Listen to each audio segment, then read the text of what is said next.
C'est sur scène que le talent d'Kalsoum prend toute sa mesure. Au cours de récitals qui peuvent durer plus de 5 heures, ses performances hypnotisent littéralement un public qui se presse pour l'admirer et l'élever au rang d'une véritable idole.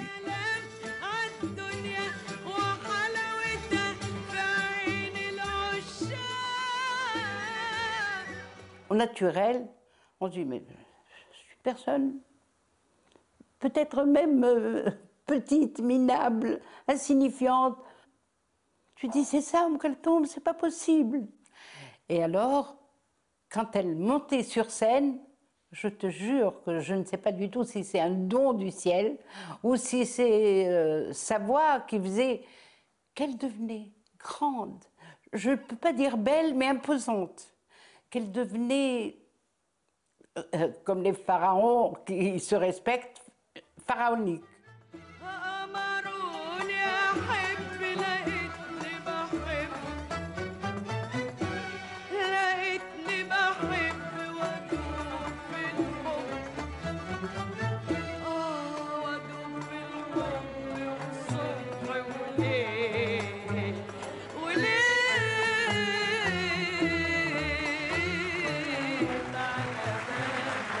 Elle bouge, frappe la mesure avec le pied, sourit, lève les mains au ciel, baisse les mains. Il y a quelque chose qui se rapprochait de Piaf chez Kalsoum. Cette capacité qu'un corps puisse exprimer dans le moindre geste le sentiment.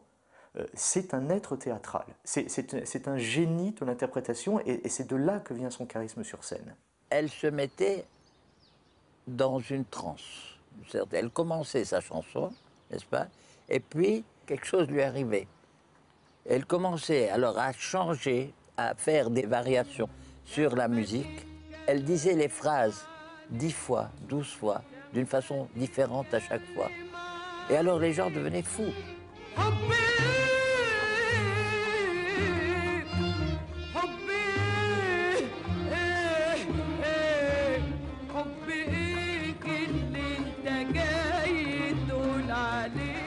Il y a la partition, la partie obligée, et tout d'un coup, elle s'en va et les gens vont être emportés parce qu'elle aura fait ce moment, elle aura improvisé à ce moment-là quelque chose qui est de l'ordre de la grâce. Comme quand vous avez un chagrin d'amour, votre cerveau est paralysé, il tourne autour d'une même phrase toute la nuit, la même souffrance, et ces morceaux suivent la souffrance, comme ça, comme dans le blues ou le flamenco, qui sont des musiques de la souffrance. C'est des reprises de phrasés musicaux qui sont, à chaque fois où il y a une touche, un petit détail qui entre, et ça continue. Et le public était extrêmement conscient de cela. Le public réagit à la seconde, chaque fois qu'elle ajoute une touche. C'est-à-dire que c'est un public qui est terriblement érudit musicalement. Même si quelqu'un ne sait pas lire, vous avez des gens qui applaudissent tous ensemble parce qu'ils n'ont pas besoin de voir quelqu'un d'éclairé applaudit comme ici pour que les snobs applaudissent derrière. Là, c'est vraiment... Quand elle a fait une phrase musicale particulièrement profonde, extraordinaire, invocatrice, il y a un « ah » qui monte de la foule comme un seul homme. Il y a un terme en arabe qui exprime cet état qui est ce qu'on appelle le tarab.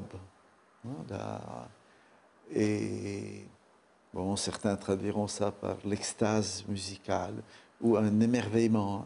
C'est-à-dire que la chanteuse ou le chanteur peut avoir le tarab, ça veut dire l'esprit, quoi. Il peut être pris, il peut être emporté, avoir suffisamment de maîtrise et d'abandon pour que vienne ce moment paradoxal d'abandon et de maîtrise où la chose est magique, se passe et on dit oui, c'est bon, tu l'as, quoi.